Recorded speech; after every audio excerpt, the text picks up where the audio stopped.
How'd you like that one? That was nice. Could you please do a sign of the cross to start? Oh, of course. In the name of the Spectacles, Father. testicles, Yeah. wallet, and watch. And really, that was my takeaway from this Yeah. series. Everything else in life is negotiable. You can't take it with you except for those three things. Well, Rob, the clock just ticked from 23:59 military time to 0000, sir. I don't know why that. 0000, huh? 0000. 00 dark 100. Welcome to your bonus show, your Friday bonus show. A lot of bonus shows these days. But this is the this Friday is your one. Friday bonus show. Not your Tuesday bonus show. Right. Your Friday. This is not the Greedy Little Book Boys. This is not King Me Babies. This is the... not OG. This is the OG bonus show, that's for sure. Yeah, this is the original bonus. And, don't.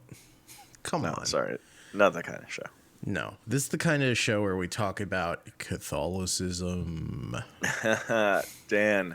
Yeah, Rob. So we finished watching Midnight Mass. Mm-hmm. I just finished watching, I've been watching it over the last couple days, but just finished the last 20 minutes just now before we recorded. I am feeling it right now. Yeah, man. It's brutal. I was not anticipating feeling as much dread as I felt kind of the entire time I was watching this. Yeah, I feel like it affected me more this time with as far as even being with the scares, I watched this I watched a little bit of it at work. And then when I left, I was like, ooh, I'm a little scared right now. That's fun. What specifically were you scared of?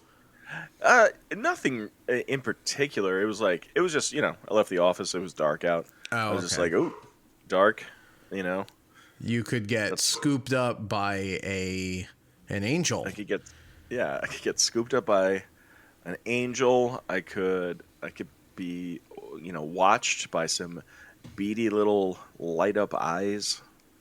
Oh, you might have to hear the cello. One drag on the cello. Dun. Fuck.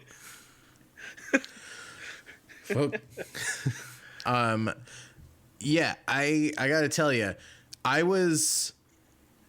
felt more emotional about every aspect of the show, kind of in every direction. Yeah. I teared up a few times between last week or not last week, but the first half and this half. Yep. I really laughed at the actual midnight mass. Oh yeah. Just sort of when things start going sideways. Yeah. It's it was funnier than I remembered it being, while also being deeply upsetting. Of course. Kind of across the board. But just I don't know, the image of, and Mike Flanagan kind of talked about this in an essay he wrote for, let me make sure I'm looking at the right one here. I don't have Dan's it. Bringing, I was going to say you're bringing sources, but you're not. No, I am. It's bloody disgusting. That's it. I had the wrong tab open. But he sort of talks about in here just sort of the inversion of good and evil, and the way that, and how easy it is to sort of get through the looking glass on your own morality. Sure. But just sort of the image of what is obviously a big nasty in, priest's robes. I know. And just sort of the be not afraid of it all. Yep. It's completely absurd and also deeply upsetting. Yep. you know, and then sort of the something that was like not lost on me, but something that didn't resonate quite as horribly, maybe more horrifying than the vampire or any of the blood sucking, is sort of the is Bev's decision to just burn it all down Yep. when it fully becomes a death cult. I think that's when I was Yes. like, oh no. I Too real. you know what I could watch basically any horror movie and not really be super affected by it, right? I said I got a little like creeped out by this one, but like the one genre of like horror films that really like upsets me most, like because most of them just don't upset me. Even like you take like I mean, like a slasher movie or like some fucking like torture porn thing. It's just like I get it, man. Like it's just about the kills and whatever. Like it has no effect. It's just like gawking. And you're not at something. talking about the band The Kills. No, no, no. You're not I Lola like Stars them. and Stripes for you. That's right. Right. No, no, Okay. no. Just making sure. But what really upsets me is movies about cults because they're so real and like and there's also no reasoning with those people.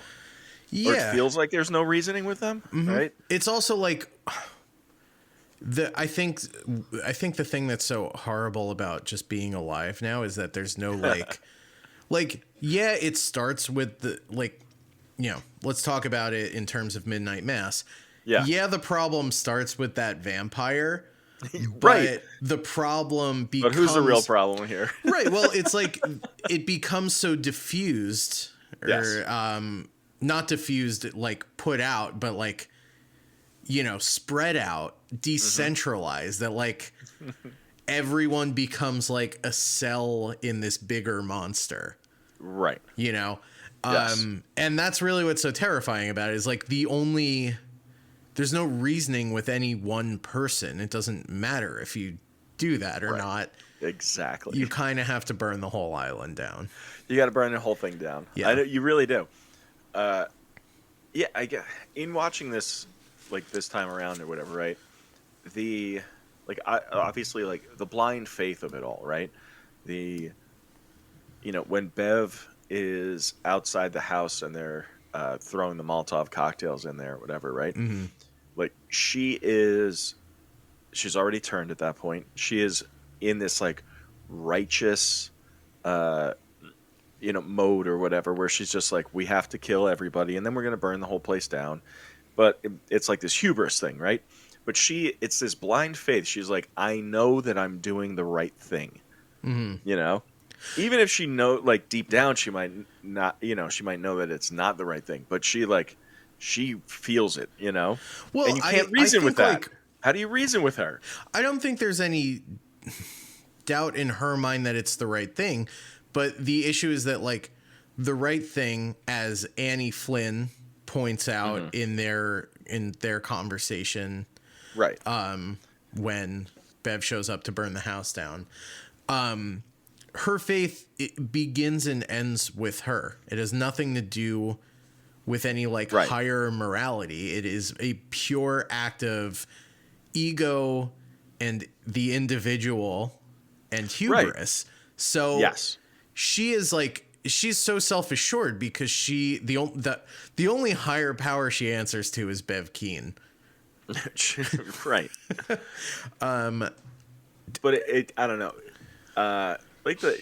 It's just that whole fanatic kind of thing. Totally. I know that I'm doing the right thing, even though this is horrible, what I'm doing. I know that in the end, you're all going to thank me for this. Yeah. That whole vibe. Well, yeah, you're going to have to thank me for this because the only thing that will be left is my rec center. Right. Right. The church and my rec center will be the new ark. Yeah. Verbatim quote from this series. So Do we want to kind of go beat by beat before we get too heavy into Bevy? Yeah. We should. Yes, we're a little ahead of ourselves here. We've already we've broken open that's a teaser for our segment, heavy into Bevy. Yeah, it's like heavy, which will of course be followed by lean into Keen.